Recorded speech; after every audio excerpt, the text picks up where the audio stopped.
নতুন আরও একটা ভিডিও নিয়ে চলে এলাম। তো আশা করি তোমরা সকলে খুব ভালো আছো, আর আমরাও বেশ ভালোই আছি। শিলংয়ের টেম্পারেচার দিনের বেলায় থাকছে 27, রাতের বেলা 22, ফলে দুবেলায় বেশ গরমই লাগছে। তবে বৃষ্টিও হচ্ছে তার মধ্যে মাঝে মাঝেই। এই সপ্তাহে রবিবার দিন আর কোথাও তো ঘুরতে যাইনি, বাড়িতেই ছিলাম। তবে বিকেলের দিকে মনে হলো একটু পুলিশ বাজার থেকে ঘুরে আসি, তখন দেখলাম বৃষ্টি নেমে গেছে।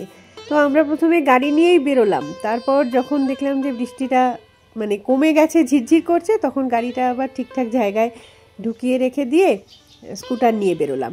কারণ গাড়ি নিয়ে বেরোলে পুলিশ বাজার যেতেও অনেকটাই টাইম লাগে, এত জ্যাম থাকে রাস্তায়।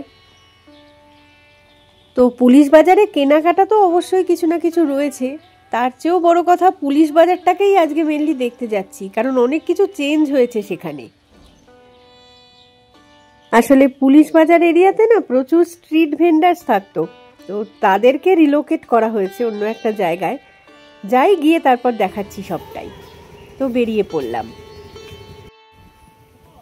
নংরি মিলসের একটা বাড়িতেই এত সুন্দর ফুল ফুটেছে, ওই যে গোলাপি রঙের ফুলটার কথা বলছি। তো এই সময়ই ফোটে, আর আমাদের ক্যাম্পাসেও এটা ফোটে, তবে এখনো এতটা ফোটেনি আর কি। এদিক ওদিক টুকটাক কাজগুলো কমপ্লিট করে পুলিশ বাজার পৌঁছতে পৌঁছতে আমাদের একটুখানি সন্ধেই হয়ে গেল বলা যেতে পারে। আজকে আর মুড়া কার পার্কিংয়ে স্কুটার রাখা যাবে না, কারণ হচ্ছে ওখানেই তো স্ট্রিট ভেন্ডার্সরা সব রিলোকেট হয়েছে। তো বাইরের কার পার্কিংয়ে স্কুটার রাখা হলো। মনে হয় এই পুলিশ বাজার এরিয়াটাকে সুন্দর করে সাজানোর কোনো প্ল্যান রয়েছে, সেই কারণেই প্রথম পদক্ষেপ হিসাবে এই স্ট্রিট ভেন্ডার্সদের সরানো হলো। তো এই জায়গাটা প্রায় আমার 15 বছর ধরে পরিচিত, তো সেই জায়গা এখন একদম নতুন ধরনের লাগছে না, পুরো খালি খালি একটা অন্য পরিবেশ যেন। অদ্ভুত লাগছে কিন্তু জিনিসটা দেখতে। কয়েকদিন আগেও যখন এসেছি এই জায়গায় পরপর একদম জুতোর দোকান, সোয়েটারের দোকান, ব্যাগের দোকান লাইন দিয়ে একদম বসে থাকে। আজকে সেসব কিছুই নেই। হাঁটতে হাঁটতে মনে হচ্ছিল কি গ্যাংটকের এমজি মার্গ বা সিমলার মেলে চলে এসেছি। সোয়েটার ফোয়েটার বিক্রি করতে সমস্ত ভিতরে গেছে, দেখেছি আমি, ছবি দেখেছি। দোকানপাটগুলো ঠিক কোথায় গেছে সেটা দেখাচ্ছি পরে, আগে এই রাস্তাটা দেখিয়ে নিই। এই যে স্ট্রিট ভেন্ডার্সদের এখান থেকে উঠিয়ে দেওয়া হয়েছে, ওদেরকে কিন্তু মুড়া কার পার্কিং সেন্টারে স্টল দিয়ে দেওয়া হয়েছে। টোটাল 365টা স্টল রয়েছে, তার মধ্যে লটারির মারফত 282টা স্টলে লোকজন এখন তো বসে গেছে অলরেডি। আর যতদিন না এরা সেটেল হতে পারছে পুরোপুরি, পার মান্থে কিন্তু এদের 2000 টাকা করে দেয়া হবে, যেটা শুনছিলাম। এটাই মোটামুটি আগামী 6 মাসের পরিকল্পনা বলা যেতে পারে। এবারে আস্তে আস্তে ঢুকে পড়ি মুড়া কার পার্কিং সেন্টারের ভিতরটায়। যে দোকানপাটগুলো সব পুলিশ বাজারের রাস্তাটায় বসতো, সেগুলোই সব এখানে চলে এসেছে। দেখো কি সুন্দর স্টল করে দেওয়া হয়েছে, প্রপার নাম্বারিং রয়েছে স্টলগুলোর। গাছ থেকে শুরু করে সোয়েটার, জুতো সব কিছু কিন্তু এখানে আছে। এগোতে এগোতে দেখতে পাবো সবটাই। গাছ বিক্রি করছে যে স্টলে, সেখানে সাকুলেন্টগুলো দেখতে এত সুন্দর লাগছে, মনে হচ্ছে সব কিনে নি। এই দেখো খালি স্টলও রয়েছে। ওই যে বলছিলাম না 365টার মধ্যে বোধহয় 282টা ফুল হয়েছে।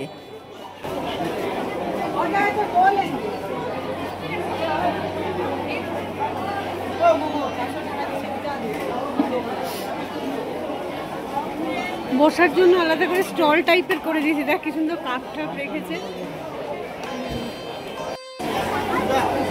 পুরো জায়গাটাতে। বিছানার চাদর, বালিশের ওয়ার, এই স্টলগুলো এই দিকটায় রয়েছে। নিচের দিকটাতে লক সিস্টেম করতে পারতো, যাতে রাতে জিনিসগুলো নিচে রেখে লক করে যেতে পারতো।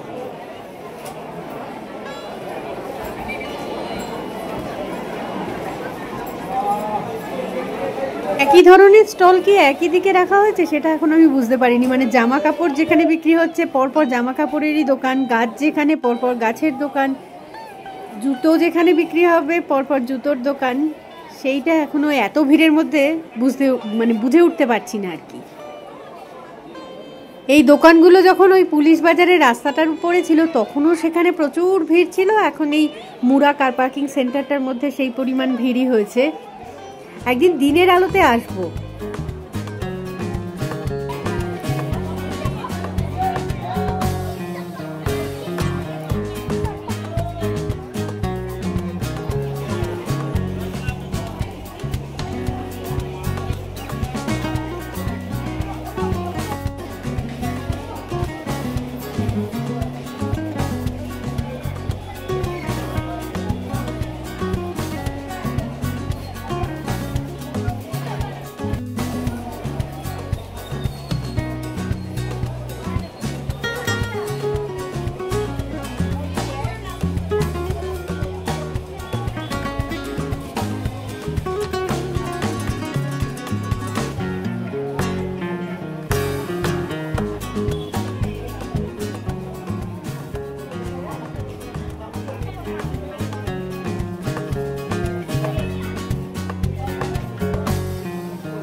মোটামুটি একটা ওভারভিউ কিন্তু পেয়ে গেছি।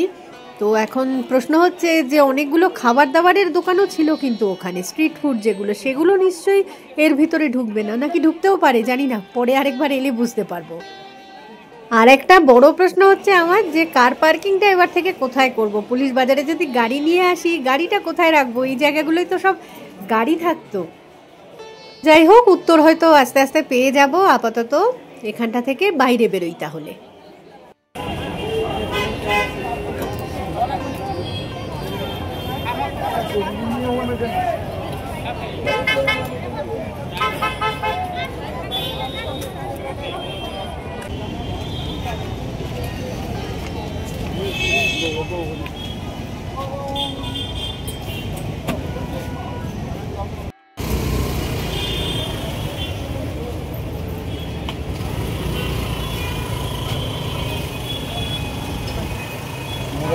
এইটুকুনি সময় আছে 10 টাকা। অন্যরকম পুলিশ বাজার একটা দেখলাম আজকে। আর এই পার্কিং এরিয়াটাতে অনেকদিন বাদে স্কুটার পার্কিং হলো, নয়তো ওই ভিতরে বিল্ডিং এর মধ্যে রাখি আর কি। চলো তাহলে এগোনো যাক এবার। তো আমরা এগোচ্ছি এবারে বাড়ির দিকে। তো এই ভিডিওটাকেও এখানেই রাখছি, খুব তাড়াতাড়ি ফিরে আসবো আবার একটা নতুন ভিডিও নিয়ে। তো ততক্ষণের জন্য টাটা।